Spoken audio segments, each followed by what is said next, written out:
How's it going, dudes? Welcome back to the worst board game of all time community tournament. The opening round has finally reached its conclusion, seeing 32 of the worst board games from around the world eliminated from contention, while the remaining games all get one step closer to the championship.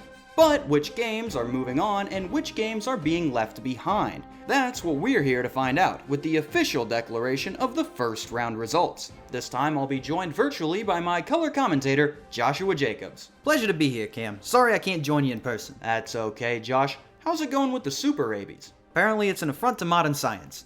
Well, that's great, Josh. You're setting records. Now let's move over to the big bracket and see which games will be moving on. Let's start off by meeting our winners from the Stink region. Our first matchup will see a clash between our first two winners, War versus the NBC TV News game. Both games took a clear victory over their opponents and are looking strong going into the next round. They each have some high criticism behind them, and we are expecting some fierce competition from NBC. But War is a #1 seed for a reason, so keep your eyes on this one. Next up, we have a very surprising matchup of the Campaign for North Africa, the Desert War 1940-43 versus Doggy Doo. Cam, we had North Africa on Upset Watch, but hardly anyone expected Doggy Doo to pull this one out. We had some predictions of Pug U going all the way, so seeing it lose round 1 like this is a devastating blow for that title. But look into the future, I don't know what Doggy Doo is capable of, and if it can knock off the Titan of North Africa, we might be seeing a deep run here. That's not going to be easy though. All I can guarantee from this one is that it will be a shame to see one of these stories end here. Well said, Joshua. Let's move on to the bottom part of the region and meet our next matchup of the worst case scenario survival game versus Public Assistance. WCS managed a good win over Sorry to move on. Meanwhile, Public Assistance absolutely smashed Bear Valley with the largest margin of victory in the region. Cam, I don't see Public Assistance stopping here. You don't have that big of an opener and then just fall immediately after. WCS had a great win, but I'm predicting their tournament ends here. Public Assistance is poised for a deep run. Well, regardless of who moves on, they will be going up against the winner of our next match, Time Control versus 15 Love. Both games face tough competition, with 15 Love pulling a surprising upset over Power Lunch, and Time Control almost falling against the number 15 seed Mad Magazine game. We're still marking Time Control as the favorite to advance, but keeping an eye on 15 Love might not be a bad idea since it's defied the odds before. With that, we have the complete second round for the region. Joshua, which games are you keeping an eye on to make a splash? I'm looking at 15 Love here. After that opener, Time Patrol is looking extremely vulnerable, and if 15 Love has what it takes to pull one upset, another one won't be that hard to survive. And again, I am excited to see if Doggy Doo can do it again. Two potential Cinderellas are matched up here, and I want to know whose story is ending and whose is just beginning. Absolutely, Josh, but before we can see that, we need to learn who else will be competing in the next round, and we'll see the representatives of the Stank region next when we come back.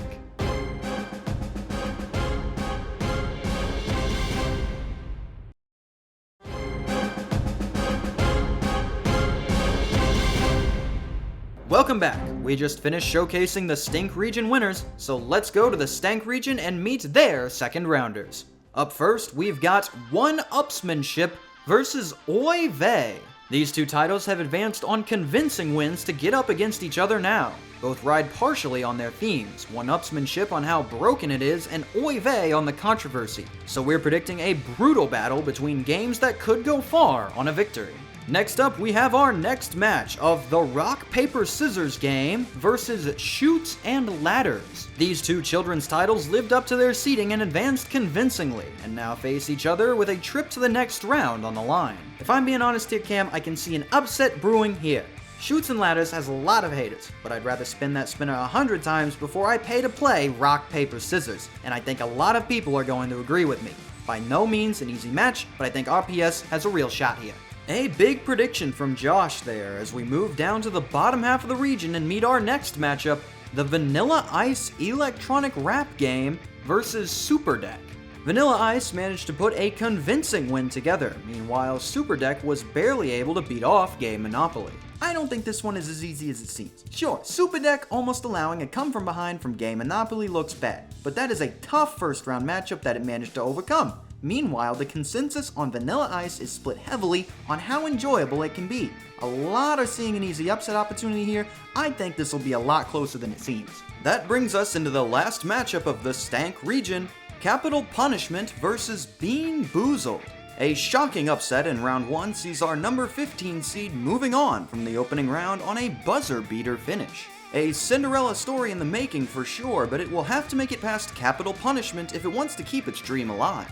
This will be no easy matchup as Capital Punishment easily took out Top Trumps, so Bean Boozled will have to shock again if it wants to make it past this beast of controversy.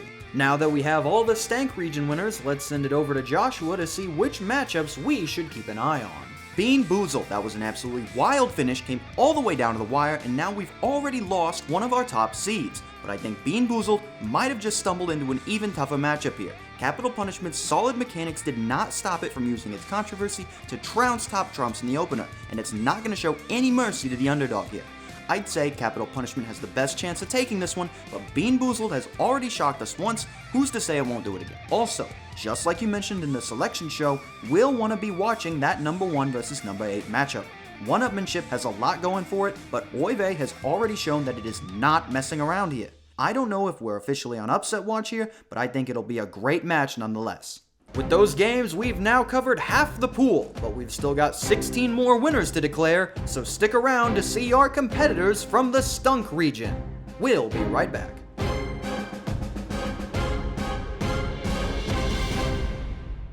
This NBGA broadcast is brought to you from the loving patrons over at the deli. Our supplier, Flage, our staff, Max Leon Thomas, Floris Leffler, and Benny Rush, our chef, Matthew Connerth, and our investors, Ice92355 and Campbell Graves. Truly the greatest ride ever. The NBGA would also like to thank Cam Krim Productions and viewers like you.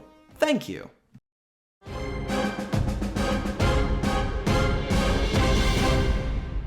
Welcome back! It's time to hit the bottom half of the bracket, starting off with the Stunk region.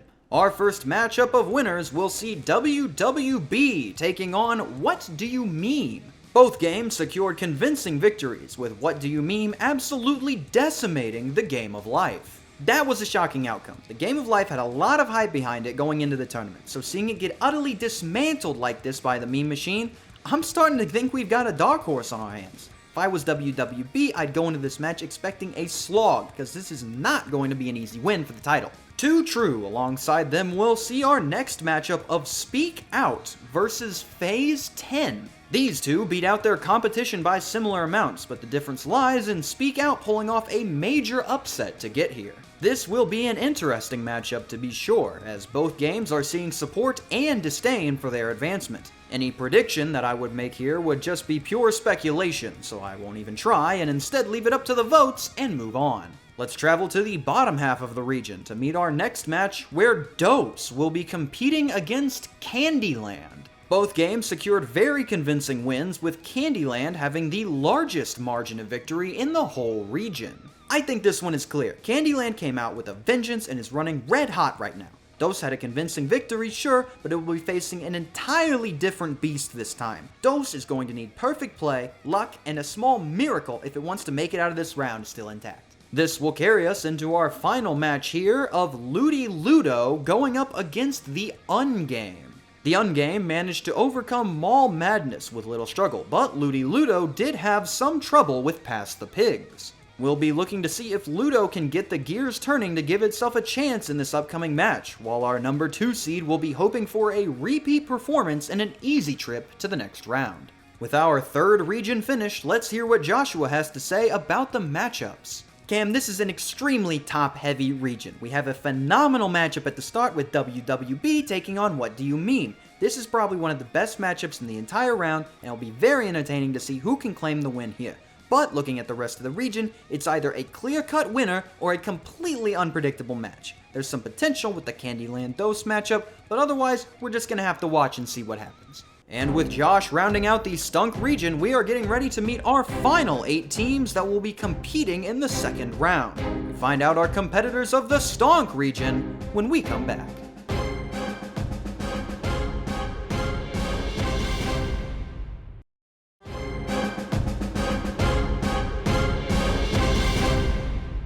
welcome back. We are ready to see the games competing in the second round of the Stonk region. So let's head there now to meet our first match, where Adultery will be facing off against Makin' Bacon. Okay, I want you to compare the outcome of the 8 and 9 match versus the 1 and 16 and tell me that Adultery is not going to steamroll this one.